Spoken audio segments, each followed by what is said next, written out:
내게 대하여는 내가 이전에 갓단에서 올 때에 라헬이 나를 따르는 도중 가나안 땅에서 죽었는데 그곳은 에브라까지 길이 아직도 먼 곳이라. 내가 거기서 그를 에브라길에 장사하였느니라. 에브라선 곧 베들레헴이라. 아멘. 네, 내게 대하여는 이라는 제목으로 오늘 말씀을 하도록 하겠습니다.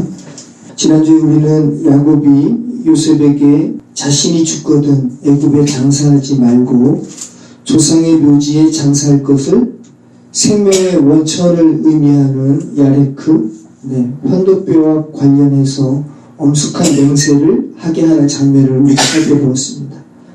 성경 전체에 야레크와 관련되어서 진지하고도 엄숙한 맹세를 하게 하는 장면이 단 2번밖에 나오지 않았습니다.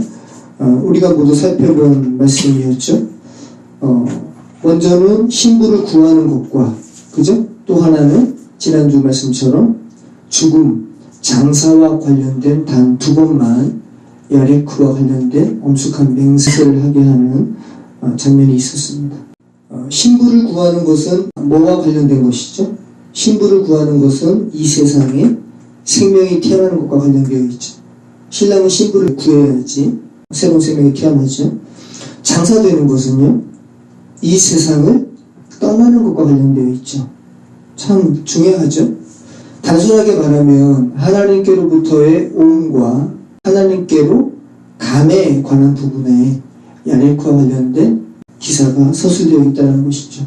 묻 영혼의 오고 감에 있어서 그리스도인은 누구를 기억해야 한다는 것입니까? 하나님을 기억해야 한다는 것이죠. 우리는 그분께 왔음을 분명히 하고 또 그분께 감을 확실하게 해야 한다는 것이죠. 여러분, 창조주 하나님께 있어서 나의 자녀가 그것을 기억하는 것보다 더 기쁜 일이 어디 있겠어요. 그리고 우리 피조물에게서는 우리의 몸과 우리의 감이 하나님의 주권하에 있다는 것을 우리가 상기하고 하나님께 합당한 경배를 드리는 것보다 더 귀한 것이 어디 있겠습니까? 그것을 알았기 때문에 이스라엘은 하나님을 드러내는 성품인 인자, 헤세드, 그리고 성실, 에메트, 그리고 은혜, 헨을 언급하면서 예수 그리스도를 예표하는 사고나 바네아에게 부탁하고 야레크의 손을 얹고 맹세까지 하게 하는 것을 살펴보았습니다. 그렇게 해서 야곱이 장사되는 장소가 나그네의 묘지라 일컫는 막벨라 굴, 신약으로 와서는 아겔다마, 피밭, 예수 그리스도의 핏값으로 사신 자리였습니다. 우리가 최종적으로 장사되는 자리는 어디여야 되는 것이죠? 그리스도의 핏값으로 사신 자리. 우리가 최종적으로 장사되는 자리는 그리스도의 핏값으로 사신 자리. 자신의 육신이 꿈틀거릴 수 없도록 완전히 처리된 자리. 그리스도의 자리인 것이죠. 그러니까 성경은 분명히 이야기하는데 죽는 곳으로 끝나면 안 되고요. 신약에서 바울은 장사되는 것까지 이야기하고 있어요. 로마서 6장 4절 말씀인데요. 그러므로 우리가 그의 죽으심과 합하여 세배를 받음으로 그와 함께 장사되었나니, 그죠? 네. 이는 아버지의 영광으로 말미암아 그리스도로 죽은 자 가운데서 살리심과 같이 우리로 또한 새 생명 가운데서 행하게 하려 합니다. 또 죽은 것 위에 장사까지. 그러니까 완전히 죽음이 처리됐다는 거죠. 막벨라 굴과 관련해서 한 말씀 드린다면, 막벨라라는 것은 고유명사예요. 어원이 있는데 카팔이라는 단어거든요. 이 카팔이라는 어원에서 막벨라 굴이 나왔는데, 이 카팔이라는 의미가 중첩된다라는 의미가 있어요. 어떤 겹쳐짐의 의미가 있습니다. 우리로 하여금 생각하게 하잖아요. 왜 하필이면 그리스도에 인해 죽음이 처리되는 그 장소가 막벨라 굴일까? 근데 그 막벨라 굴의 어원은 왜 겹쳐진 이중적인 의미가 있을까? 여러분, 막벨라 굴이라는 물리적인 장소는 공간이 제한되어 있을 거 아닙니까? 그죠? 그죠? 그래서인지 몰라도 막벨라 굴에는 누구까지만 매장되냐 하면 야곱까지만 매장돼요. 아브라함, 사라, 이삭, 리브가, 그리고 레아, 라헬이 아닌, 그리고 야곱까지 막벨라 굴에 매장되는 거예요. 요셉은요? 요셉은 어디 매장됩니까? 요셉은 막벨라 굴이 아닌 아버지 야곱이 금 100개를 주고, 그죠? 기억나시죠? 베크시타를 주고 세겜 땅에서 땅을 샀잖아요. 거기에 매장되는 거예요. 그럼에도 불구하고 막벨라 굴이 나그네의 묘지를 의미하는 대표적인 장소라는 것은 카팔이라는 단어의 의미에서처럼 계속 겹쳐지는, 수에 관계없이 수많은 성도들이 그리스도와 함께 죽고 장사되는 어떤 그림을 설명하고 있는 의미잖아요. 이것이 그토록 중요했기 때문에 야곱이 요셉에게 부탁하고 야레크에 손을 얹고 맹세까지 하게 하고, 그렇게 한다고 하니까 하나님께 몸을 굽혀서 경배하는 장면까지 우리가 살펴보았습니다. 이어서 오늘 본문 48장 시작하도록 하겠습니다. 이 일 후에 어떤 사람이 요셉에게 말하기를 내 아버지가 병들었다 하므로 그가 곧 두 아들 므낫세와 에브라임과 함께 이르니 어떤 사람이 야곱에게 말하되 내 아들 요셉이 내게 왔다 하매 이스라엘이 힘을 내어 침상에 앉아. 자, 이 일 후에 어떤 사람이, 개역은 혹이 요셉에게 당신의 아버지 야곱이 병들었다라고 말하고 있습니다. 그러면 이 일은 어떤 일입니까? 자연스럽게 요셉과 야곱 간의 나눔은 조금 아까 우리가 살펴보았던 내가 죽거든 애굽에 장사하지 말고 우리 조상이 묻혀있는 그곳에 장사하도록 하라 라는 대화가 있었던 일 이후에 아버지가 아프다라는 말을 요셉이 듣자 그가 두 아들 누굽니까? 므낫세와 에브라임을 데리고 아버지께 갑니다. 직감적으로 요셉이 뭘 안 거죠? 이제 아버지가 이 세상에서의 육신의 시간을 다하는 그 시간이 됐구나라는 것을 안 거죠. 여러분, 이때 요셉이 데려간 므낫세와 에브라임의 나이는 몇 살일까요? 성경은 므낫세와 에브라임의 대략적인 나이를 유추할 수 있는 정보를 우리가 읽은 창세기 말씀에서 계속 우리에게 알려주고 있었습니다. 창세기 41장 50절 이하는 흉년이 들기 전에 온의 제사장 보디베라의 딸 아스낫이 요셉에게 두 아들을 낳았다고 이야기합니다. 므낫세와 에브라임이죠. 흉년이 들기 전이라고 하니까 어떤 기간입니까? 7년의 풍년의 기간에서 보디베라가 요셉에게 므낫세와 에브라임을 낳았음을 우리가 알 수 있고요. 요셉이 바로 앞에 총리로 설 때 나이가 몇 살이죠? 30이죠. 30세의 총리로 서고 바로가 보디베라의 딸 아스낫을 아내로 주니까 그 다음에 아기를 낳았을 거 아니에요. 그러니까 요셉이 31살부터 37살 사이에 므낫세와 에브라임을 낳았다는 사실을 우리가 알 수 있죠. 그리고 요셉이 아버지 야곱과 상봉할 때 야곱이 바로에게 자신의 나이가 몇 살이라고 그래요? 130세라고 그러죠. 그때 요셉이 아버지에게 뭐라고 그래요? 흉년의 시기가 아직 5년이나 남았습니다 라고 이야기하죠. 그러니까 흉년 2년째라는 것을 알 수가 있죠. 이 수학 같아요? 산수죠, 산수. 네, 그러니까 지금 요셉이 아버지 야곱이 자신의 나이가 130이라고 할 때 요셉이 몇 살을 넘기지 않은 것을 우리가 알 수 있죠. 39세를 넘지 않았음을 우리가 알 수 있죠. 그러니까 39세 40살 원절이라는 것이죠. 그리고 오늘 본문은 그로부터 몇 년이 지난 이야기입니까? 야곱의 나이 147세에 이제 죽음을 앞둔 해니까 17년이 지난 시점이죠. 자, 그러면 우리는 요셉의 두 아들 므낫세와 에브라임의 나이가 많아봤자 26살 미만이라는 것을 우리가 알 수 있는 거죠. 제가 이렇게 산수 같은 요셉의 두 아들의 나이를 유추하는 이유는 뭘까요? 오늘 본문의 말씀을 보다 현실적으로 접근하기 위해서. 이런 상호관계를 살피지 않고 그냥 필연적으로 성경을 읽으면 므낫세와 에브라임이 마냥 어린아이처럼 느껴지기 쉽기 때문이라는 말씀입니다. 50대 중반을 넘은 중년이 20대 중반에 청년 아들들을 데리고 임종을 앞둔 아버지께 유언을 받게 하는 모습을 한번 그려보시라는 것이죠. 그림을 그려봐도 얼마나 멋지고 엄숙한 장면입니까? 147세라는 육신을 벗을 날을 앞둔 노인이 자기에게 허락하신 하나님의 은혜를 다음 세대의 건장한 청년들에게 전하는 장면이잖아요. 자, 1절 말씀을 보면 누가 병들었다고 나옵니까? 이 일 후에 어떤 사람이 요셉에게 말하기를 내 아버지가 병들었다 하므로 그가 두 아들 므낫세와 에브라임과 함께 이르니. 자, 야곱이 병들었습니다. 하라라는 단어예요. 쇠약해진 것을 의미합니다. 구약에서 오늘 처음 쓰이는 단어입니다. 육신을 가진 인간이 쇠약해져서 육신의 죽음을 앞둔 의미로 오늘 본문에서 처음 쓰였습니다. 이전 말씀은 자, 어떤 사람이 야곱에게 말하되 내 아들 요셉이 내게 왔다 하매 이스라엘이 힘을 내어 침상에 앉아. 이전 말씀 보면 이스라엘에 대해서 이름을 두 가지 다 이야기하죠. 병든 야곱에게 누군가 이야기했어요. 누군가 요셉이 왔습니다 라고 이야기하니까 힘을 내어 침상에 앉은 사람은 누구예요? 이스라엘이죠. 그죠?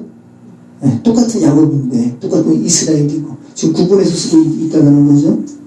여기서 힘을 내어 라고 번역된 하자크라는 단어는 견고하게 하다, 강하게 하다라는 의미를 가진 단어예요. 지난주에 제가 헤세드와 관련된 설명을 드리면서 헤세드가 처음 쓰인 상황이 어떤 상황이라고 했죠? 소돔성이 멸망할 때 그대로 있으면 롯과 롯의 일가가 죽는데 롯이 지체하는 거죠. 그래서 천사들이 롯과 롯의 가족들의 손을 꽉 잡아서 밖으로 빼내었단 말이죠. 그죠? 거기서 하나님이 롯을 생각하사 인자를 베푸셨다라고 할 때 그 상황에 헤세드가 처음 쓰였어요. 거기서 손을 잡고 천사들이 롯의 손을 잡고 라고 할 때 이 잡고라고 번역된 단어가 이스라엘이 힘을 내어 침상에 앉아라고 할 때 힘을 내어라는 그 단어예요. 소돔에 미련을 둔 채로 머뭇거리는 이들을 억지로 잡아 멸망당하는 성 밖에 둔 헤세드, 자비의 행위를 묘사할 때 하나님께서 보내신 이들이 롯의 손을 얼마나 꽉 잡았을까요? 사자잡았을까요? 아니죠? 꽉 잡아서 그냥 낚고 친 거 아닙니까? 오늘 본문은 요셉이 왔다라는 이야기를 듣고 힘을 내어서 일어난 이는 야곱이라 쓰지 않고 이스라엘이라고 쓰고 있다는 거죠. 이스라엘로서 힘을 내어 침상에 앉았다는 것을 표현하기 위해서 이 하자크라는 단어를 사용하고 있다는 것입니다.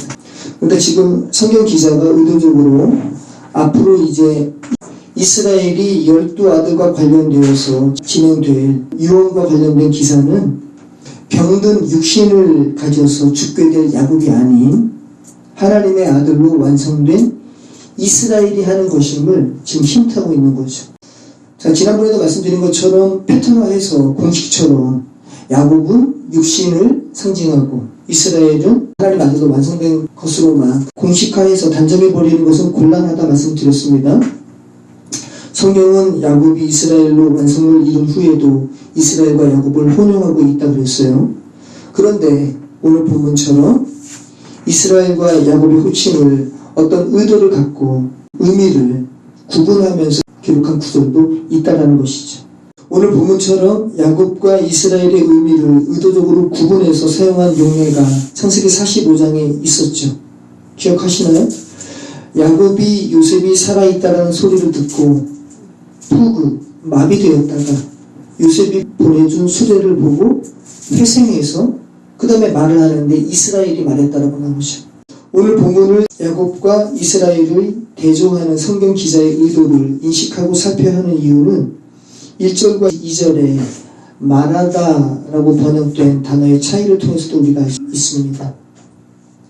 이 일 후에 어떤 사람이 요셉에게 말하기를 내 아버지가 병들었다 하므로 그가 곧 그 아들 므낫세와 에브라임과 함께 이르니 2절에는 어떤 사람이 야곱에게 말하되 내 아들 요셉이 내게 왔다 하매 이스라엘이 힘을 내어 침상에 앉아.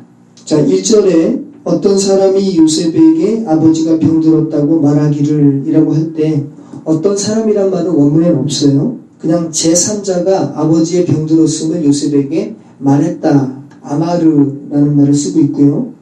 그런데 2절에서는 제3자가 야곱에게 내 아들 요셉이 왔다고 말하는 것은 아마르가 아니라 알리다, 폭로하다라는 의미로 번역된 나가드라는 단어입니다. 어떤 상황에 대하여 보고할 때, 그러니까 야곱이 육신적 죽음을 앞두고 있다가 요셉이 왔다는 소식을 듣고 하나님의 마음을 전달한다는 의미에서 힘을 낸 후에 침상에 앉았다는 것을 강조하고 있다는 것이죠. 이 말한다는 단어를 구별해서 사용함으로써 하나님의 아들됨의 완성을 이룬 이스라엘로서 말하고 있다는 것을 여러분 기억하셔야 되고요. 특별히 우리가 오늘 살펴보게 되는 오늘 본문은 본격적인 아들에 대한 유언을 하기에 앞서서 이스라엘이 세 가지를 말하는 것을 기록하고 있어요. 먼저 3절부터는 이스라엘이 요셉에게 자신의 삶을 회고하는 장면부터 시작하고 있습니다. 자, 이스라엘이 자신의 삶을 회고하는 것이 얼마 전에 살펴본 47장에도 있었죠. 그때는 요셉의 주선으로 바로 왕과 만나는 장면에 야곱이 자신의 지나온 세월이 그 악한 것이라고 이야기할 때 죽은 자 바로에게 살리심을 받지 못한 채 육신적인 호흡만을 하고 있는 자들에게 하나님의 은혜를 입은 자들을 가증히 여기는 자들에게 야곱은 경고하는 의미로 자신의 지나온 삶이 악했다라고 회고하고 있었습니다. 그죠? 그런데 오늘 요셉에게는 똑같이 회고하는 건데 온 세상의 구원자 사브나 바네아 요셉에게는 지난 날을 회고하는 데 있어서 악했다라고 이야기하고 있지 않고요. 진리로 깨어난 자들에게 말하는 것이기에 험악한 삶, 악한 삶에 대한 회고가 아닌 악한 자를 하나님의 아들로 만들어 가시는 하나님의 은혜, 섭리를 전하고 있다는 것을 여러분 기억하시기 바라요. 여러분 이스라엘이 요셉에게 할 말이 얼마나 많았겠어요? 그런데 오늘 본문을 보면 크게 세 가지 이야기한다는 것이죠. 자, 어떤 세 가지입니까? 우선 야곱이 루스에서 있었던 일에 대해서 회고합니다. 그죠? 루스가 뭡니까? 베델이에요. 루스가 베델로 바뀌죠.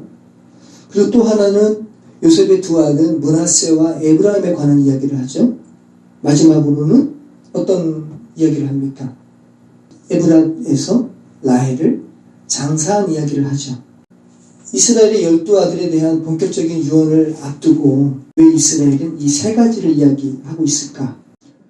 요셉에게 이르되 이전에 가나안 땅 루스에서 전능하신 하나님이 내게 나타나사 복을 주시며 내게 이르시되 내가 너를 생육하고 번성하게 하여 내게서 많은 백성이 나게 하고 내가 이 땅을 내 후손에게 주어 영원한 소유가 되게 하리라 하셨느니라.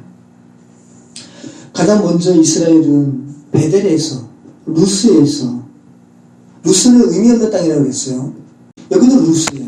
제가 지금 미리 말씀드리면 여기도 루스고 묻 영혼이 하나님께서 시공간을 초월해서 우리와 함께 하시잖아요. 근데 사람들이 그것을 인식을 못해요. 그렇게 하나님께서 함께 하심을 인식하지 못하고 살아가는 땅이 루스예요. 루스. 그런데 하나님께서 나와 함께 하시는구나. 어제도 함께 하셨고 오늘도 함께 하셨고 내가 걷는 모든 땅에 주께서 함께 하시는구나 라고 할 때 그 루스가 하나님께서 함께 하시는 집, 하나님의 집이구나. 그래서 베델이라고 얘기하는 거예요. 루스는 베델입니다. 우리는 야곱의 기사에서 하나님께서 루스, 베델의 야곱에게 나타나신 기사를 두 번 발견해요. 첫 번째는 분노하는 에서를 피해 닷담 아람으로 정처 없이 가다가 광야에서 돌베개에 베고 자죠. 처량한 시절이었습니다. 이것이 바로 창세기 28장에 나오는 루스예요. 거기서 야곱이 서운하잖아요. 하나님, 저를 무사히 이곳으로 오게 하시면, 이 베델로 돌아오게 하시면 하나님께서 저 자신의 하나님이 되실 겁니다. 그리고 자기가 돌베개에 베고 잤는데 하나님 만난 후에 그 베개를 세워가지고 기둥 세우거든요. 그리고 제가 이 하나님을 만난 이 베델이라는 고백을 하는 이곳이 하나님의 집이 될 거예요. 그리고 이렇게 고백하는 거예요. 그리고 제가 하나님께 10의 1을 드릴 겁니다 라는 서원을 하죠. 여러분 기억하시죠? 그리고 나서 닷담 아람에 가고요. 1년의 과정을 거쳐서 다시 돌아오고, 그죠? 그리고 세겜 땅을 지나서 다시 베델로 가게 되는 거예요. 이게 35장 말씀이죠. 35장에서 하나님께 서원한 대로 하나님께서 무사히 야곱을 베델로 돌아오게 했잖아요. 그죠? 그럼 28장에서 야곱이 했던 서원을 야곱이 이행해요, 안 해요? 자, 여러분 다시 한번 여러분의 말씀을 한번 정리해 보시죠. 야곱이 이스라엘 되는 사람이잖아요. 하나님께 저 하나님의 성전을 지을게요. 하나님께 10의 1을 드리겠습니다라는 이 서원을 이행을 안 했는데 어떻게 이스라엘이 됐을까요? 그죠? 거기 차이점이 있는데 똑같아요. 아주 본문은 똑같습니다. 다시 야곱이 28장에서처럼 35장에서도 돌을 세워가지고 하나님께 예배해요. 근데 하나 차이가 있단 말이죠. 전제물을 붓는다는 그 구절이 35장에는 추가됩니다. 전제물을 보여요. 전제물은 제물에 포도주를 붓는 행위거든요. 그러니까 표면적으로 얘기하면 제물이 탈 때 얼마나 그 단백질이 타는 냄새니까 역하죠. 근데 거기에 포도주를 부으면 하나님께 헌양하는 그런 의미가 있는데, 나사크라는 단어예요. 이 전제물이라는 단어가 헬라어로는 스펜도라는 단어인데 신약에 2번밖에 사용 안 돼요. 다 바울이 사용합니다. 바울이 어떤 부분에 이 스펜도 야곱이 전제물을 붓는 이 전제물을 사용하고 있냐면 우리 말로는 관제로 번역이 됐어요.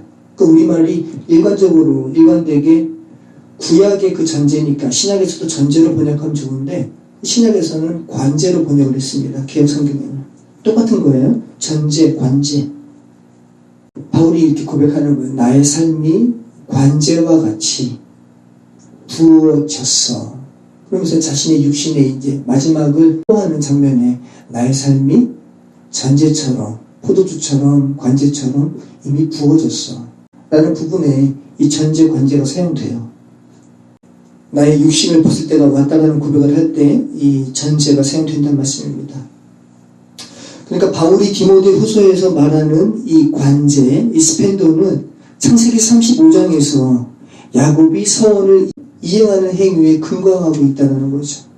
그러니까 야곱이 10의 1을 드릴게요, 성전을 지을게요 라는 이 서원을 이행한 거야, 안 한 거야? 이행한 거예요. 그러면 지금 성경이 말하는 성전과 10의 2라는 것이 뭐라는 겁니까?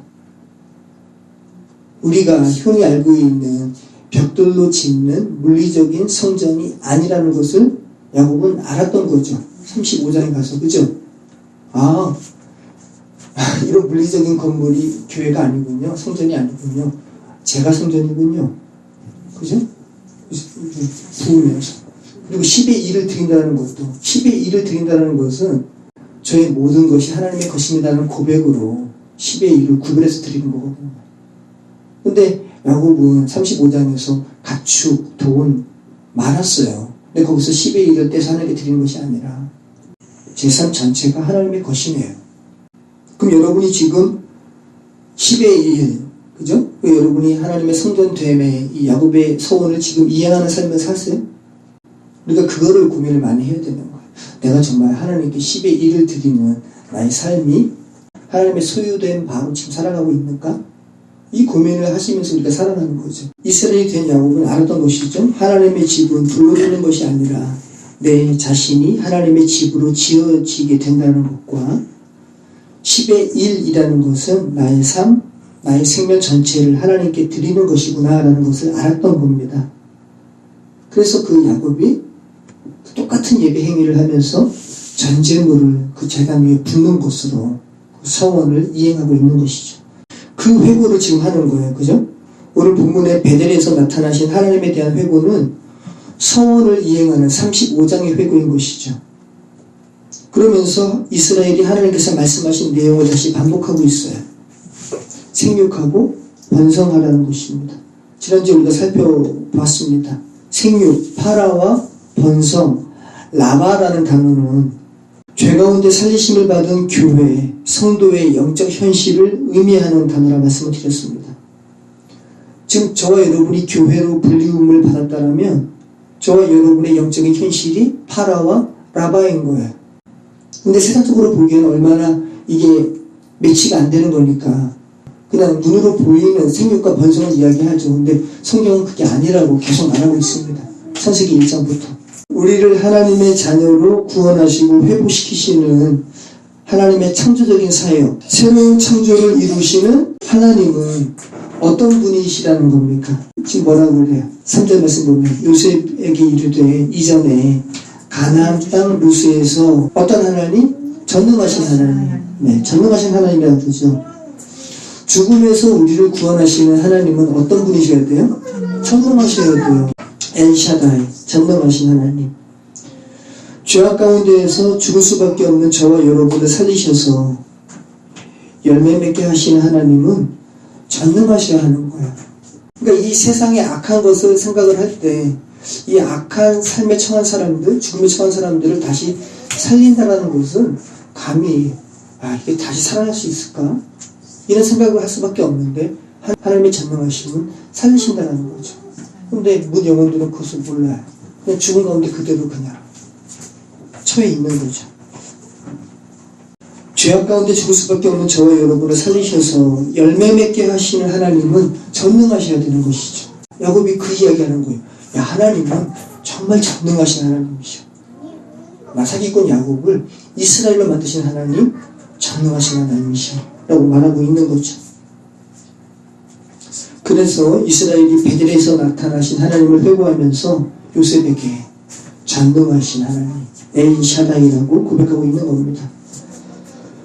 자, 저와 여러분이 하나님께 전능하신 하나님이라는 수식어를 붙여서 간구하실 것이 있다면 어떤 일과 관련해서 하나님은 정말 전능하셔야 됩니다라는 것을 표현할 수 있겠습니다. 전 똑같아요. 야곱처럼 정말 저를 구원하신 하나님은 전능하셔야 됩니다라는 고백을 저는 할 수밖에 없습니다. 엘샤다이, 구원해 주십시오. 전능하신 하나님이라고 고백할 수밖에 없을 것 같아요. 지금 제가 고백하는 겁니다. 죽음 가운데 있는 저를 일으키시고 멸망 가운데 처한 저를 구원하시는 존재는 전능하셔야 하기 때문입니다. 죄된 인간은 자신의 이해와 사고체계로 안 돼라고 말하는 그 어떤 것, 죄의 현실, 죽음의 현실을 불가능하다라고 이야기하는 우리 죄된 인간의 사고를 가볍게 뛰어넘으시는 하나님은 그죠? 전능하셔야 되는 것이죠. 그래서 그 하나님을 표현할 때 샤다이, 전능하신이라는 단어를 사용하고 있는 것이죠. 자, 이스라엘이 요셉에게 회고하는 전능하신 하나님께서 자손을 주시고 번성하게 하시겠다라고 말씀하셨다는 이 내용은 창조기사에서도 나왔고요. 그리고 아브라함을 갈대아 우르에서 불러내시면서 줄곧 말씀하신 부분입니다. 그죠? 그리고 똑같은 말씀을 생육하고 번성하라는 말씀을 아브라함에게도 하시고 이삭에게도 하시고 야곱에게도 하시고 또 오늘 이스라엘이 되어서 요셉에게 마지막으로 전하는 세 가지 내용 중 하나로 또 기록하게 하신다는 것은 좀 성경 기사에 어떤 의도가 있는 것이죠. 하나님께서 너희를 죽은 가운데서 살리신다면 하나님께서 너희를 생육하고 번성하게 하실 거야. 너희의 현실적인 상황과 관계없이 이것이 바로 너희의 영적 현실이야 라는 것을 지금 강조하고 있는 거잖아요. 성도들아, 너희는 이처럼 죽은 가운데서 소생함의 희망을 기대할 수 없는, 기대조차 할 수 없는 상태에서 완전한 불가능해서 살리심을 받은 존재야. 그리고 단순히 살리심을 받은 존재 넘어서 열매까지 맺게 되는 존재야. 결실하게 될 존재야. 라는 것을 천지창조의 이 기사를 이스라엘이 재반복하고 있다는 것이죠.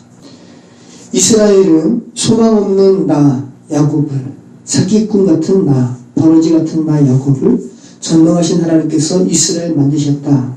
하나님 아들 만드셨다라는 것을 지금 아들 요셉에게 절절하게 고백하고 있는 것이란 말씀입니다.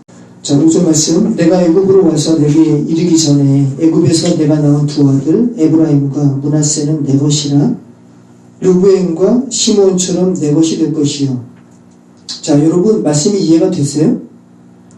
어렵죠? 여러분이 알고 있는 성경 지식으로 오늘 본문을 한번 한번 보십시오. 5절 말씀은 어떻게 설명할 수 있습니까? 내가 애굽으로 와서 내게 이르기 전에 애굽에서 내가 낳은 두 아들 에브라임과 므낫세는 내 것이라 르우벤과 시므온처럼 내 것이 될 것이요. 엄밀히 얘기하면 에브라임과 므낫세는 야곱의 어떤 관계입니까? 손자죠. 근데 지금 르우벤과 시므온처럼 내 것이 될 것이요 라는 이 부분이 어떤 말씀으로 들리십니까?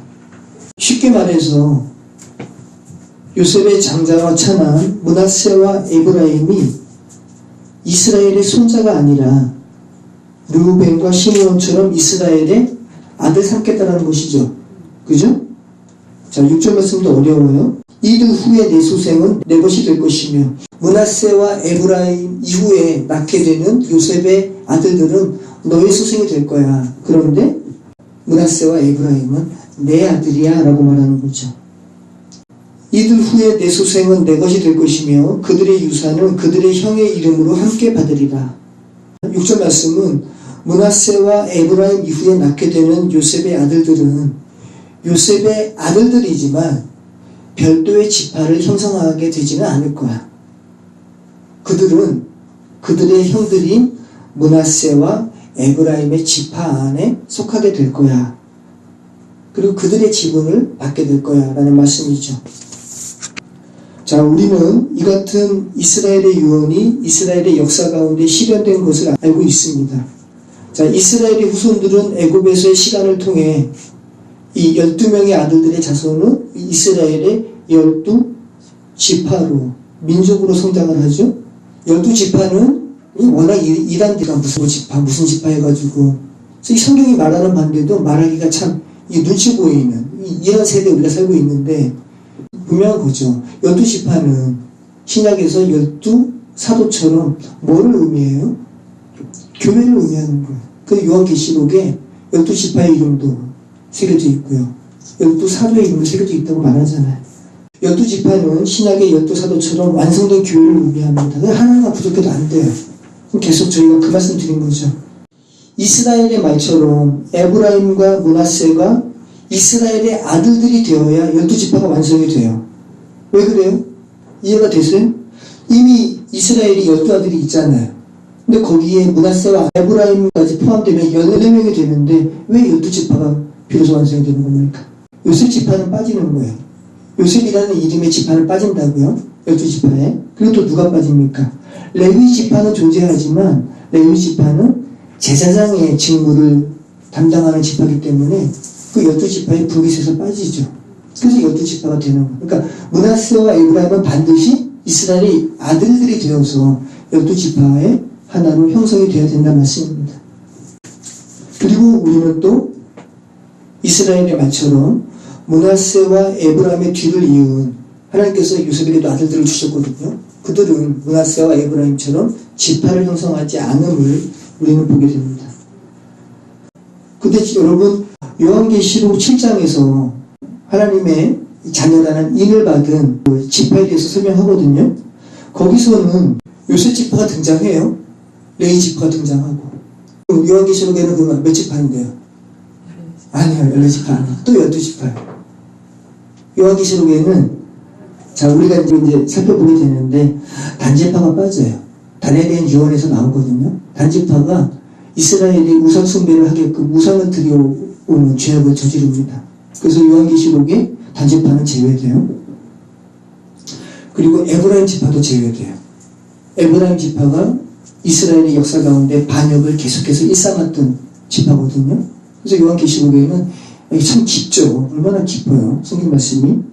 단지파, 에브라임 지파가 빠지고 레위 지파, 그리고 에브라임 지파 대신해서 요셉이라는 이름이 다시 등장합니다.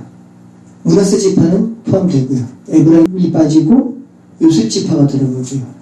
그리고 단지파 빠지고 레위 지파 들어가면서 요한계시록 7장에서는 또 12지파가 구약의 12지파와는 다르게 기록이 됩니다.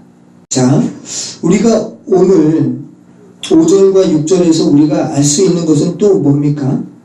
이스라엘의 12지파 형성하는 것 말고도 요셉의 두 아들에게 지파를 형성케 함으로써 우리가 알 수 있는 건 뭐예요? 이스라엘에서는 장남에게 분깃을 2배로 주거든요. 그 지금 장자권이 르우벤이 아니라 르우벤에서 누구로 지금 이양된 것을 말하고 있는 거예요? 요셉에게. 그래서 요셉의 두 아들에게 그 분깃이 지금 가고 있는 것이죠. 역대상 5장 1절이 이 사실을 명확하게 하죠.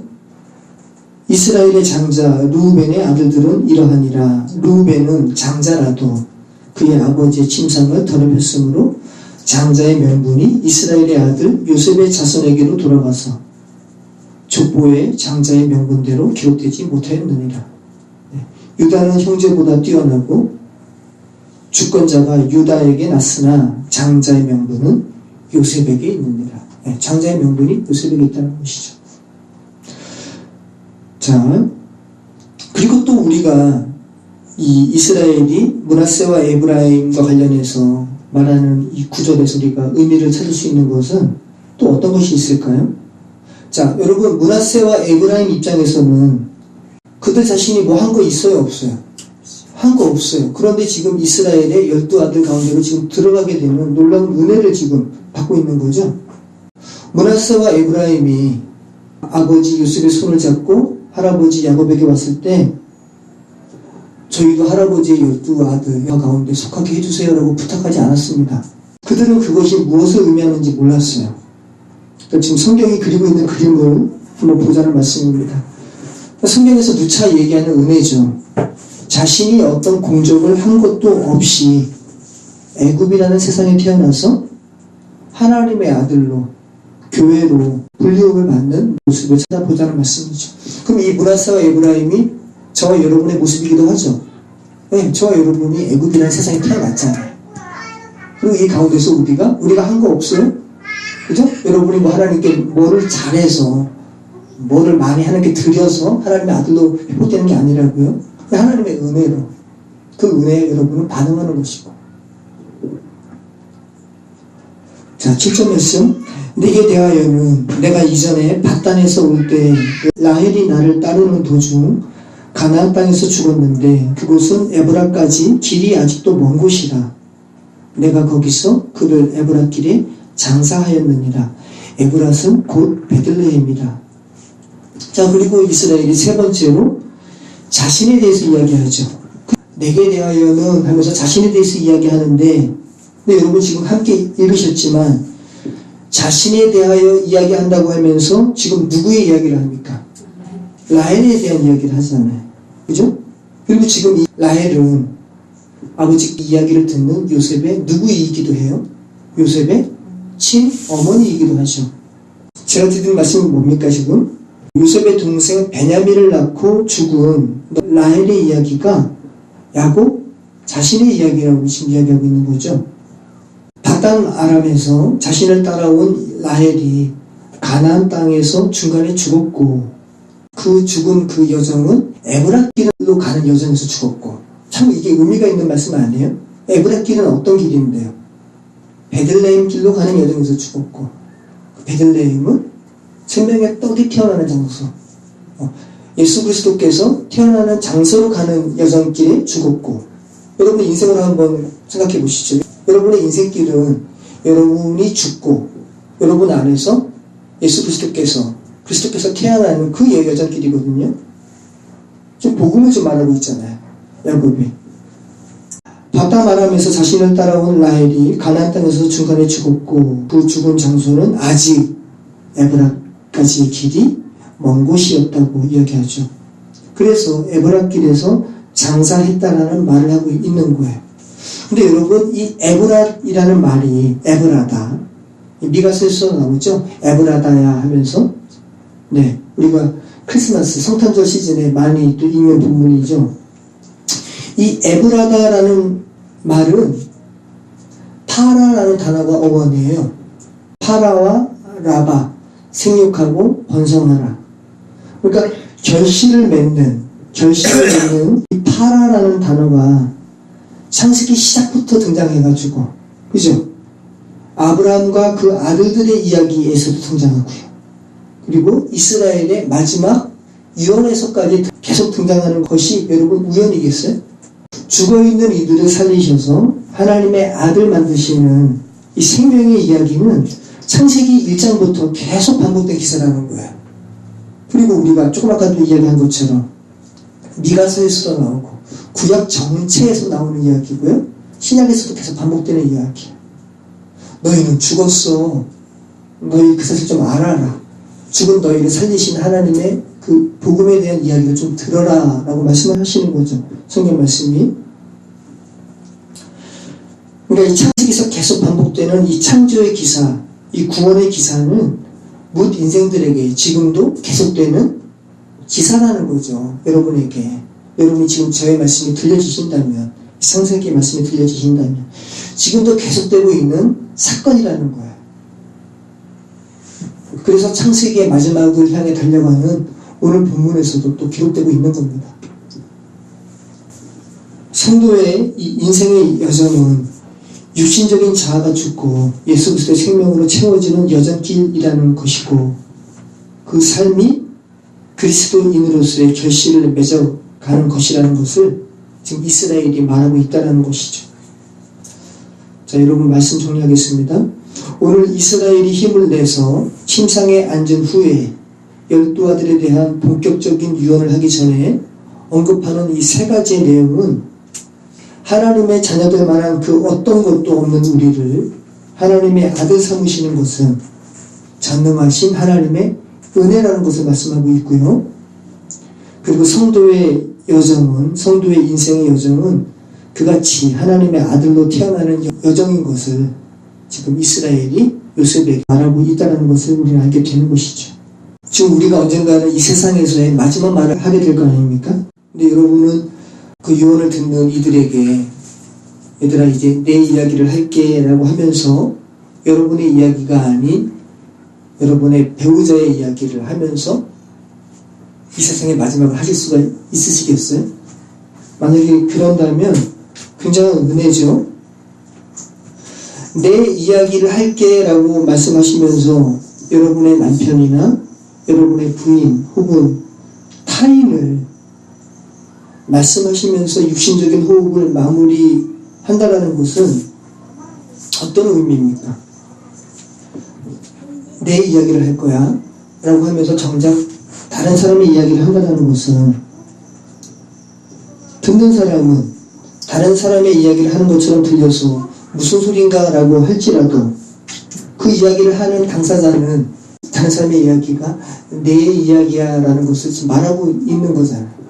내가 지금 이야기하고 있는 것이 너희가 듣기에는 남편의 이야기고 부인의 이야기인 것처럼 들려도 실상은 이거 내 이야기야. 아내가 나고 내가 남편이야. 내가 타인이고 타인이 나야. 이런 것을 하나님의 섭리 가운데 깨달은 고백이잖아요. 그렇게 말할 수 있다는 것은 하나님의 섭리 가운데 내가 죽고 그리스도께서 내 안에 사는 열매가 맺히기 위해서 하나님께서 내 삶 속에서 일하셨다는 고백이잖아요. 내가 그들의 삶 속에 들어갔고 그들도 내 안에 들어갔다는 것을 고백하는 거죠. 하나님의 은혜로. 나도 내 부인에게 내 남편에게 그리스도가 드러나도록 하기 위한 하나님의 도구였고 그도 내게 그러했다는 것을 감사하면서 고백하는 그런 말이라는 말씀입니다. 이렇게 고백할 수 있는 사람은 내가 하나님 안에, 하나님께서 내 안에 계시고 그렇게 우리는 서로 하나라는 것을 알게 된 사람의 고백이라는 거죠. 예수님께서 대제사장적 기도를 하면서 중보기도 하는 것과 똑같죠. 그죠? 뭇 영혼을 하나님의 아들 삼기 위해서 일하시는 하나님의 은혜를, 하나님의 섭리를 놀랍도록 고백하시는 저 여러분 삶이 되기를 축원합니다. 기도하겠습니다. 이스라엘의 세 가지 내용이 모두 죽음 가운데서 우리를 구원하시는 하나님의 은혜에 대한 그 복음의 내용임을 다시 한번 고백합니다. 성령 하나님, 저희의 삶에 은총을 베풀어 주셔서 나 따로 또 타인 따로 이렇게 구분짓는 삶이 아니라 나와 타인이 서로 연결되어 있다라는 우주적인 하나님의 놀라우신 섭리와 은혜를 깨닫는 삶이 되게 해주시고 우리의 삶이 하나님의 도구로 사용되어서 우리의 삶을 통해서 다른 사람에게도 또 다른 사람의 삶을 통해서 우리에게도 하나님의 복음이 서로 연결되는 들려지는 놀라운 역사 있게 하여 주시옵소서. 예수 그리스도 이름으로 기도합니다. 아멘.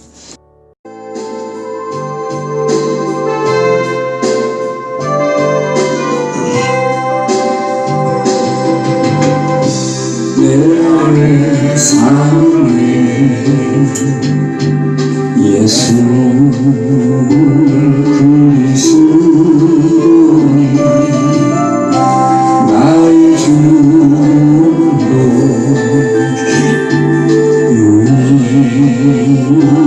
유익함이라. 나의 왕 내 노래 내 생명 또 내 기쁨 나의 힘 나의 것 내 평화 나의 주 내 안에 사는 예수 그리스도 나의 주도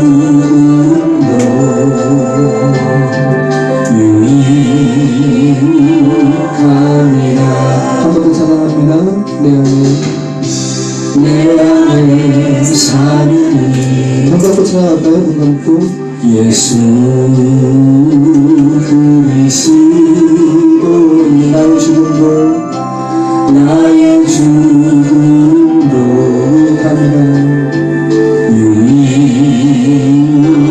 유익함이라. 나의 왕 내 노래 나의 왕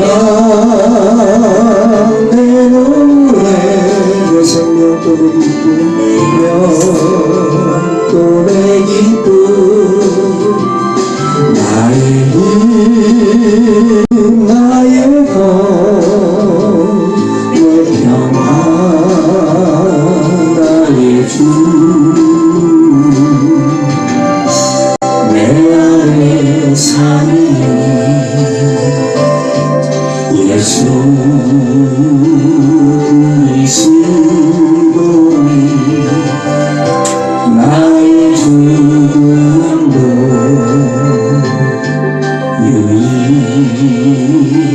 유익함이라. 한 줄 위해서 기도할 때